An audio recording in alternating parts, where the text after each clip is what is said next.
Throughout centuries, people have been fascinated with the genetic code and the ability to manipulate it. The DSI has for years tried to replicate the genetic code of a human and make a clone of that human, but the results were unsuccessful.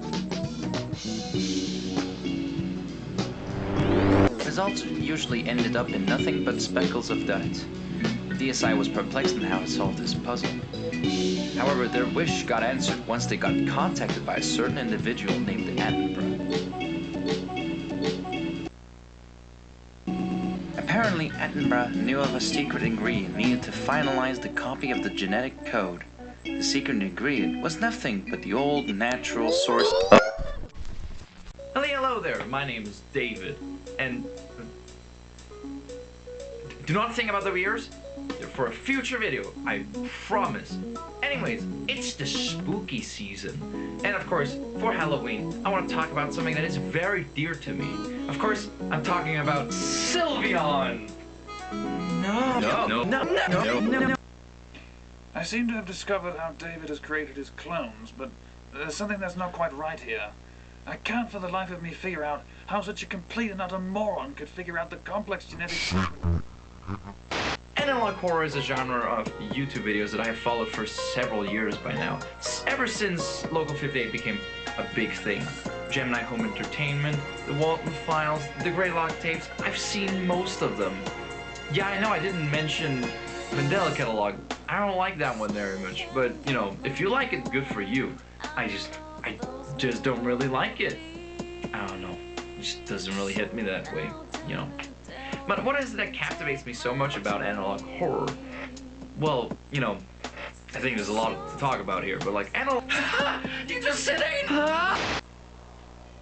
There comes a time where beings lose themselves in their creation. It's good to be proud of what you have made, but letting consume you will tilt your perspective of the world and shatter all bonds of reality you can see yourself having. There's a lot of interesting stuff about analog horror.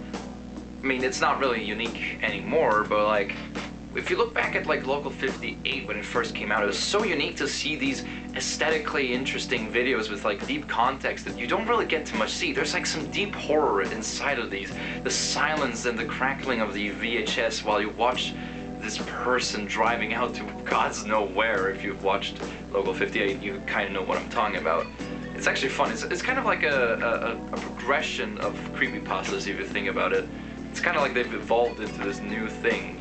I mean, nowadays we have stories about, you know, being scared of a big giant eye planet known as the Iris. Or, of course, the moon being the big scary thing. You know, I'm beginning to notice that people are just scared of planets. Welcome to the Spooky Planet Show. First up, Jupiter. He's big and gassy. Ooh, be careful of the toxic cloud he has got. Ooh, Saturn is a hula hooping around you. You could get confused, that's what he does on purpose. Neptune, god of water. This man will drown you unless you watch the Disney remake of Mermaid yet again. And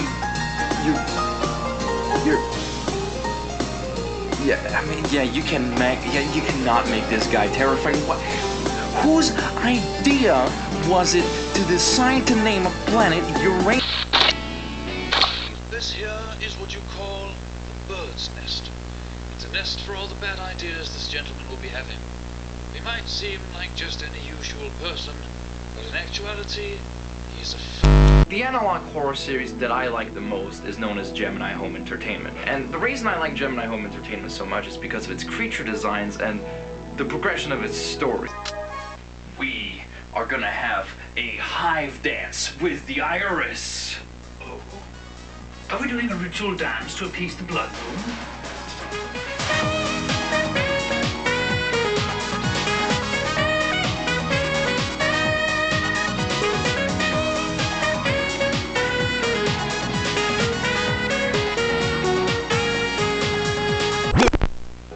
The thing that makes it very interesting for me is just how the story is actually structured, with these tapes being more of a documentation about the entire Iris event.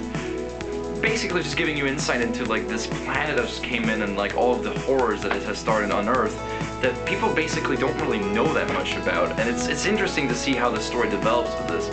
It does turn into more archived footage later on, but it's really interesting to see how this progression happens. And also, I just like the concept of a giant planet made of flesh. Something about that just sounds enticing to me. But don't question.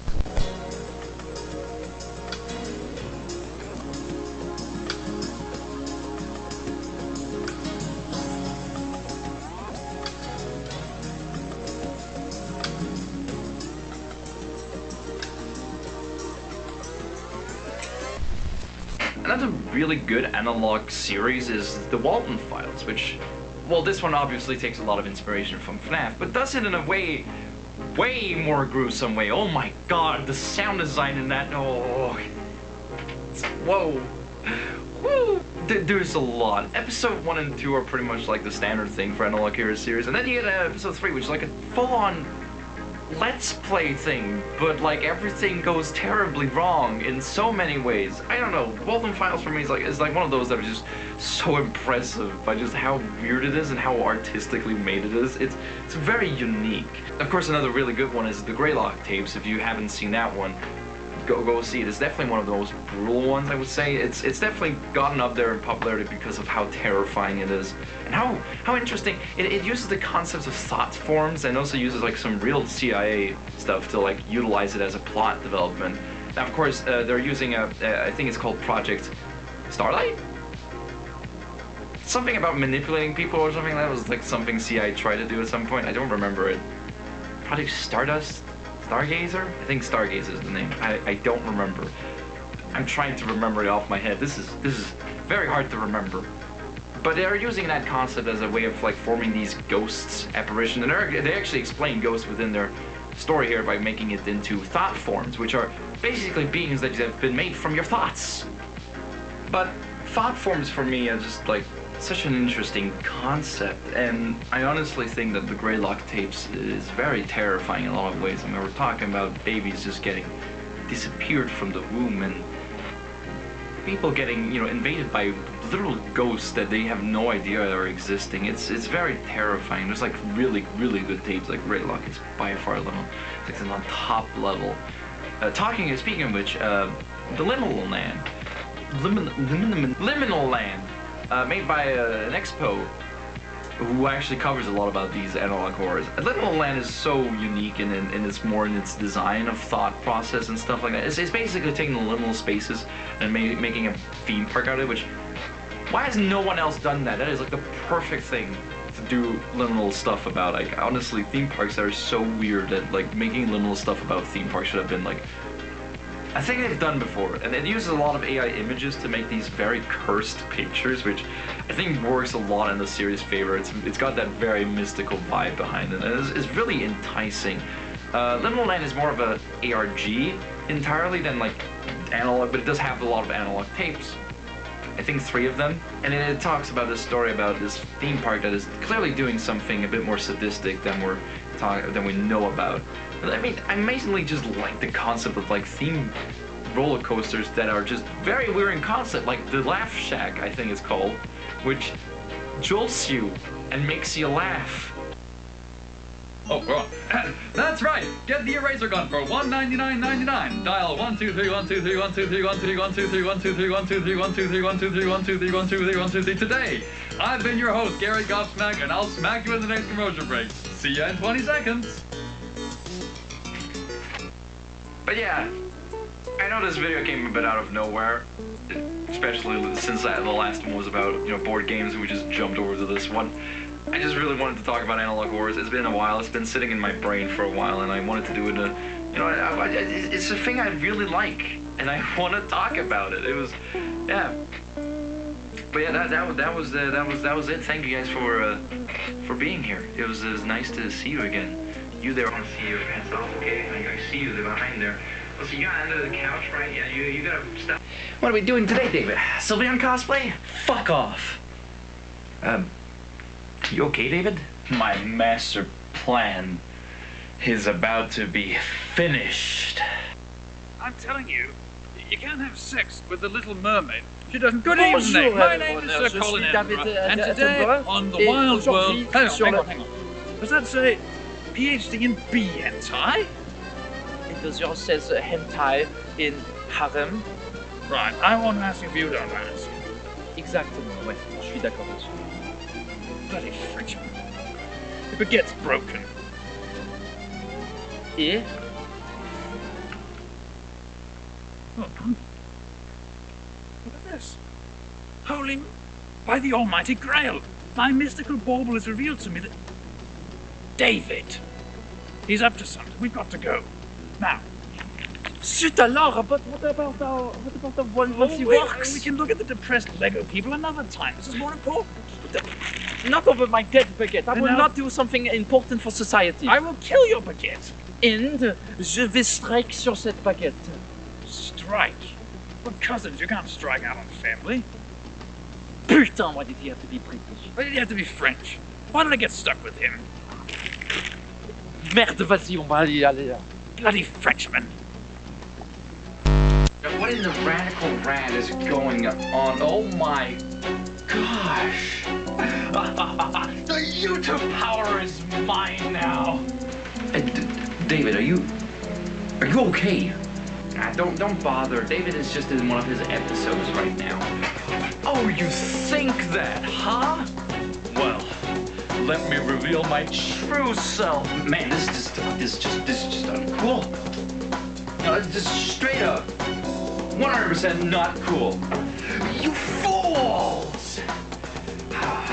But I knew the stupidity of you guys could never figure out this brilliant scheme. What do you mean by, like, identify? We're all the same person. We look like David for fuck.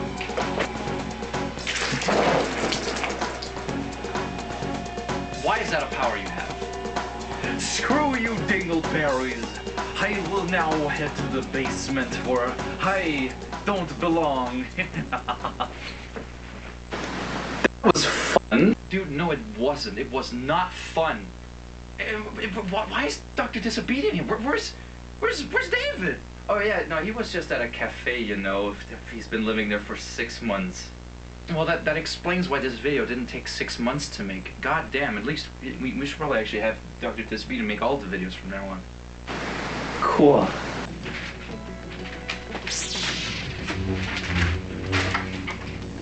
We're here to apprehend that bastard David. And I am here to apprehend les escargots.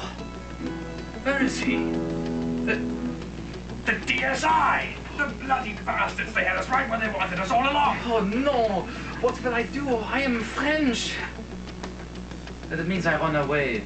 I don't fight. Ah, and I'm blocking the doorway, I see. Here, Exactly. Here you go. Go on. Merci. You bastard!